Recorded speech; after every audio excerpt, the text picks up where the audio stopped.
So here today at the Installer Show, we are demonstrating our Loox lighting system. Things to take away: this system is plug and play and effortless to install, even down to the color-coded connectors for the color-coded light ports. You can not get it wrong. We do 12 volt in yellow and 24 volt in green to make it easy and identifiable. In its most simplest form, where you have mains lead into the driver for power, lights plugged into the driver, and a furniture switch, so you've got simple on and off functionality. Then we go to a more flexible format where you've got mains, driver, distributor, and multiple layers of switching and control.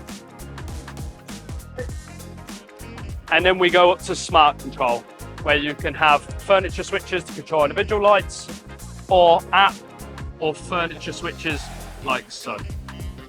Here are multiple different options for downlights. We have recessed surface and low profile surface, all on our brand new sensor switches.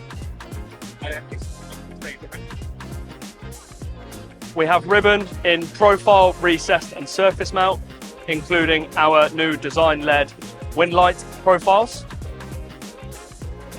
And last but not least, our new plinth lights, available in 3 different colours and tunable white as well. And lastly, our flex light, which is a ribbon which can be routed into furniture and bent around corners effortlessly, like so.